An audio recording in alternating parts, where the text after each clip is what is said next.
வணக்கம் நண்பர்களே, நம்ம இன்றைக்கி யாரை பற்றி பார்க்க போகிறோம்னா ஒரு சூப்பரான தமிழ் மாடலை பற்றி தான் பார்க்க போகிறோம். இவங்க பேர் பார்த்திங்கன்னா சிவானி ராஜசேகர். இவங்க பார்த்திங்கன்னா தமிழ்நாட்டில் தான் பிறந்திருக்காங்க. அது மட்டும் இல்லாமல் மாடலிங் துறையில் அதிக ஆர்வமாக இருக்கனால சோசியல் மீடியாவில் ரீல்ஸ் மற்றும் ஃபோட்டோ ஷூட் வந்து அதிகமாக ஷேர் பண்ணியிருக்காங்க. இவங்க பார்த்திங்கன்னா முதல்ல தெலுங்கு திரைப்படங்களாக தான் நடிக்க ஆரம்பித்தாங்க. சைடு கேரக்டரில் பார்த்திங்கன்னா இவங்க அதிகமாக நடிச்சிருக்காங்க. அதுக்கப்புறம் பார்த்திங்கன்னா ஒரு திரைப்படத்தில் பார்த்திங்கன்னா நடிகையாக நடிச்சிருப்பாங்க. அந்த திரைப்படம் பார்த்திங்கன்னா படுவேரில் வந்துருக்கு. இவங்க பார்த்திங்கன்னா 2022ஆம் ஆண்டு மிஸ் தமிழ்நாடுன்னு சொல்லிட்டு அவார்டு வாங்கியிருக்காங்க. இவங்க பார்த்திங்கன்னா சோசியல் மீடியாவில் இது வரைக்கும் 433 போஸ்ட் வந்து போஸ்ட் பண்ணியிருக்காங்க.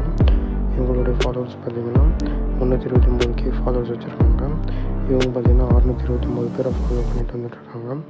இவங்களை பார்த்திங்கன்னா இந்த தகவல் நம்ம சேனல் சப்ஸ்கிரைப் பண்ணிக்கோங்க. வீடியோ பிடிச்சிருந்த மறக்காம லைக் பண்ணுங்கள். இவங்களை பற்றி நீங்கள் என்ன சொல்லிட்டு மறக்காம கமெண்ட் பண்ணுங்கள்.